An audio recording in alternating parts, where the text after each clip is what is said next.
Hello, welcome to Zen Dharma Exchange. I am Dr. Victoria Urub-Shiro, Associate Professor of Humanities at the University of Maryland, University College. I have been teaching classes in world religions for about 20 years now and have always felt a special fascination for Zen. Zen has great depth and also lots of humor, and therefore it is very rewarding and also fun to study. So I'm very delighted to be here today speaking with Zen Master Pohwa Sunim, founder of the World Zen Fellowship, and Louis Dabney, Chuck Mills, two of Master Sunim's longtime students. Master Sunim, what is Zen? Summer breeze in the winter time. Summer breeze in the winter time. Oh, Zen has sometimes such very short answers that have jewels of wisdom in them.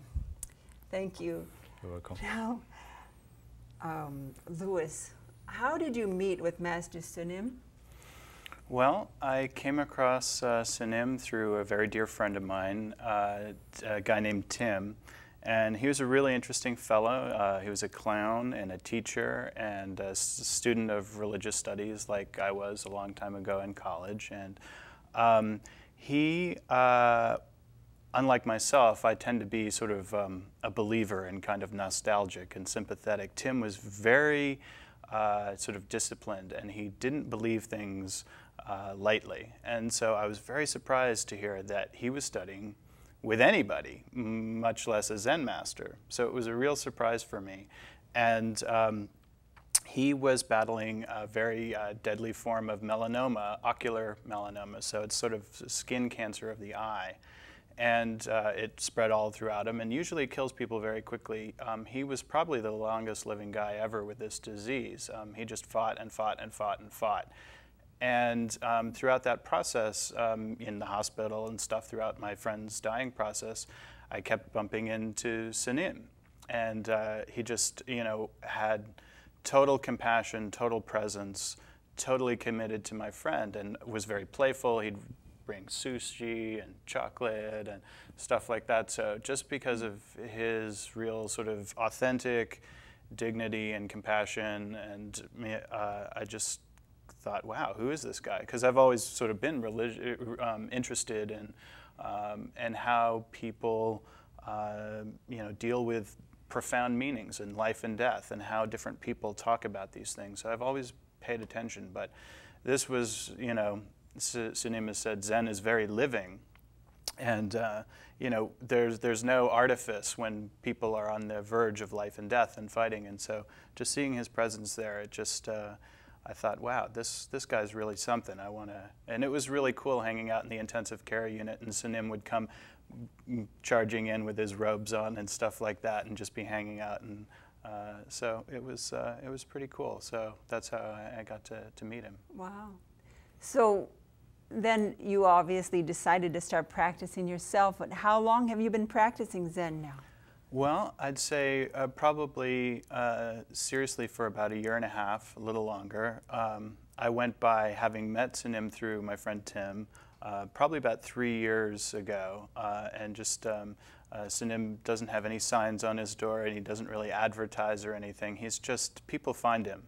And I just went by one time, and I'd never had any affinity for Zen. I'd been interested in other kinds of religious practices and that sort of thing. I'd never had a real affinity for it. So I went by and I sat and meditated and listened to the master, and I thought, wow, this is a really great guy, but I've been sort of doing my own things. I wasn't really familiar. So I kind of set it aside for a while, but as I said, I said I'd sort of, he sent me an email after the first night I went by. He said, welcome to your friend, something along those lines, and I'll see you tomorrow, or something like that. And so, a 1.5 years later or so, I'd been bumping into him in the hospital a lot, and thought he was just a great guy. And So went by I decided to go by again, and then I really started practicing because I felt that I'd done a lot of tail chasing in my life. You can have a spiritual practice, but without any person to kind of be with you and to help you move through stuff, it's easy to just chase your tail. So I felt in my own practice, in my own life, that I needed someone to be with me in this process. And it didn't really matter if it was Christian or Hindu or Buddhist, but I felt the truth in my friend. So anyway, it was great. I came by and I said, "It's tomorrow," and he chuckled, and I started practicing, and I've been practicing pretty seriously for about 1.5 years. Wonderful. Yeah. Now, Chuck, I have heard that you were kind of an explorer of world religions and have traveled a lot. And what brought you to Zen? Well, like many people in our society, I had a spiritual hunger that wasn't filled by materialism or the religious dogmas and doctrines that I was raised in. So I explored many religions, and I traveled to religious and sacred sites all over the world looking for answers to my questions, from Mount Sinai in Egypt to the monasteries in Tibet. And finally, and oddly enough, you know, within a few miles of where I work and live, I discovered Sunim.